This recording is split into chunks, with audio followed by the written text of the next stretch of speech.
अगले 48 घंटे इंतहाई अहम हैं। इसमें दुनिया का नक्शा तब्दील होने का इम्कान है। अमरीकी सदर की जानिब से ईरान को अब 10 से 15 रोज़ का टाइम नहीं बल्कि सिर्फ 48 घंटे का वक्त दिया गया है। उधर अमरीका, ईरान और उसके साथ साथ जो अफ़गानिस्तान के अंदर जो हालिया झड़पें चल रही हैं, इस बारे में बात करेंगे आज के वीलॉग में। मेरा नाम है इरफान मलिक और आप देख रहे हैं 24 न्यूज़ का डिजिटल प्लेटफॉर्म। अमरीका और ईरान के दरमियान हालिया कशीदगी में आज सदर ट्रंप की जानिब से एक अहम जो बयान दिया गया है, उसमें ये कहा गया है कि ईरान के पास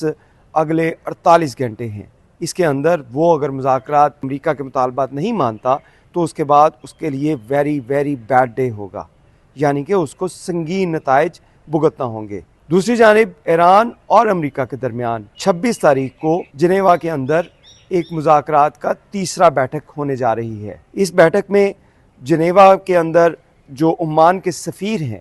उनकी रिहाइशगाह के ऊपर ये मुज़ाकरात होंगे और उसके साथ साथ इस बात की उम्मीद की जा रही है कि ये मुज़ाकरात जो हैं वो नतीजा खेज़ होंगे, लेकिन इसराइली हुक्काम के मुताबिक ये मुज़ाकरात नाकाम होंगे। उसकी एक बड़ी वजह इसराइली हुक्काम की जानिब से जो बताई जा रही है वो यही कहा जा रहा है कि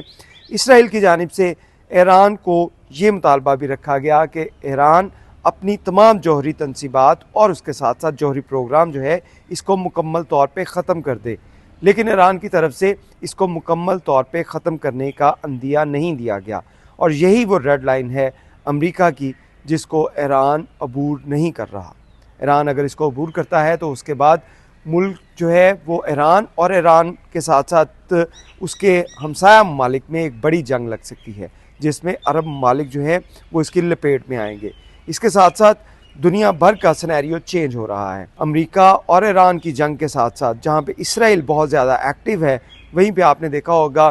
कि अफ़गानिस्तान में भी जो भारतीय स्पॉन्सर्ड दहशतगर्द हैं वो काफ़ी एक्टिव हो चुके हैं। इसके साथ साथ जो अमेरिका और जहाँ पे ईरान के मुज़ाकरात चल रहे हैं, वहीं पर 25 तारीख को यानी कि कल जो है वो मुज़ाकरात होने जा रहे हैं इसराइल के और इंडिया के। इंडिया के भारतीय वज़ीर आज़म नरेंद्र मोदी जो हैं वो इसराइल का दौरा कर रहे हैं और इसराइल में वो मुख्तलिफ अमूर के ऊपर बातचीत करेंगे, मुआहदे होंगे AI टेक्नोलॉजी के ऊपर और हित्ते की मौजूदा सूरत हाल के ऊपर मुआहदे होंगे। ये मुआहदे क्या होंगे? ये डेफिनेटली इस्लाम के मुखालिफ होंगे, क्योंकि अमेरिका की तरफ से और इसराइल की तरफ से अब तक जितने भी इक़दाम किए गए वो तमाम के तमाम मुस्लिम ममालिक के ख़िलाफ़ थे। इसमें आपने देखा होगा कि इस सदी के आगाज़ से लेकर अब तक अमेरिका और इसराइल की जानिब से जो मुस्लिम ममालिक के ऊपर जंग मुसल्लत की गई, इसमें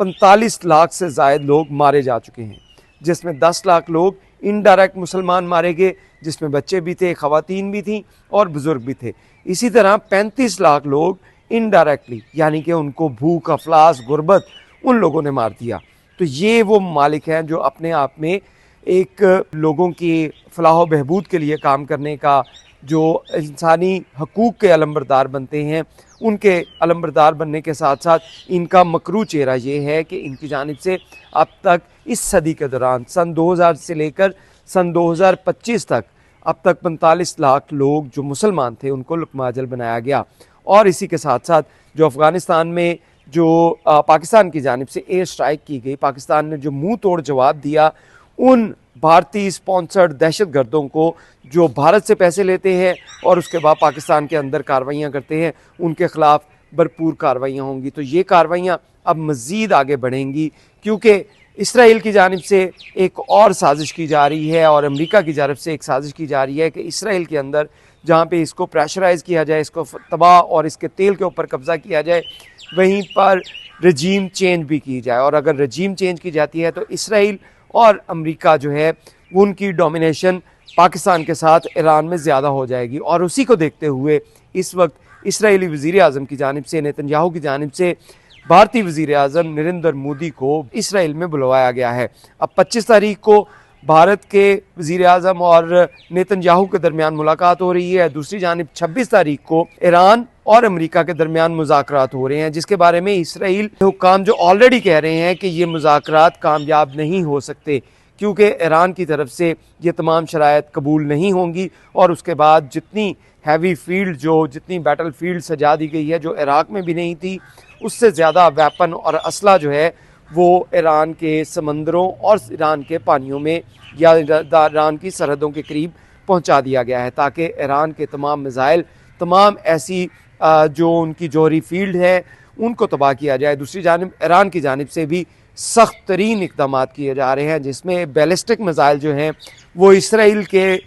जो सरहदों के करीब तरीन पहुंचा दिए गए हैं, ताकि अगर ईरान के ऊपर किसी भी सूरत में हमला होता है तो उसके बाद ईरान की जानिब से जो पहला टारगेट होगा वो इसराइल होगा, और इसराइल को खित्ता अर्ज़ से मिटाने के लिए इक़दाम किए जाएंगे, जिसमें ईरान अपने तमाम तर वसाइल, जिसमें बैलिस्टिक मिसाइल हैं या जौहरी हथियार भी इस्तेमाल कर सकता है। तो ये सूरत हाल है जिसमें अगले 48 घंटे इंतहाई अहम हैं, जबकि इसके साथ साथ जो अमरीकी बहरी बेड़े वहाँ पे पहुँच चुके हैं, उनके बारे में आज अमरीकी जरीदों के अंदर एक स्टोरीज़ जो हैं वो मुख्तलिफ स्टोरीज़ जो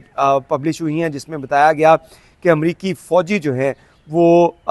नौकरी छोड़ना चाहते हैं, वो काम छोड़ना चाहते हैं। उसकी वजूहत हैं कि ये पिछले 9 माह से पानी में हैं, अपने घर वालों से दूर हैं और ऊपर से जंग का दबाव है। मुसलमानों को तो मौत से डर नहीं लगता, लेकिन जो वहाँ पे अमरीकी फ़ौजी हैं, जो यहूदी फ़ौजी हैं, जो वहाँ पे ईसाई फ़ौजी हैं, वो मौत से यकीनी तौर पर डर रहे हैं, और उनका कहना है कि वो अमरीकी बहरिया को छोड़ना चाहते हैं और उसको छोड़कर उनको अपने घरों में भिजवाया जाए। और इसके लिए उन्होंने जो मुख्तलिफ अखबारात और मीडिया प्लेटफॉर्म्स का सहारा लिया और वहाँ पे अपनी ख़बरें नशर करवाईं। लेकिन इसके साथ साथ आपको ये भी बताएं कि ईरान की तरफ से सख्त इक़दाम किए जा रहे हैं, वहीं पर अमेरिका की जानिब से भी तमाम तर अपने वसाइल जो हैं उनको बरूए कार लाया जा रहा है कि ईरान समेत दीगर जो इस्लामी ममालिक इसराइल के साथ इस वक्त जो है वो उनके सामने खड़े हो रहे हैं या इसराइल के लिए ख़तरा है, उनके ख़िलाफ़ कार्रवाइयाँ कर सकें। अपनी राय से हमें आगाह कीजिएगा कि आपको ये वीलॉग कैसा लगा। बहुत शुक्रिया।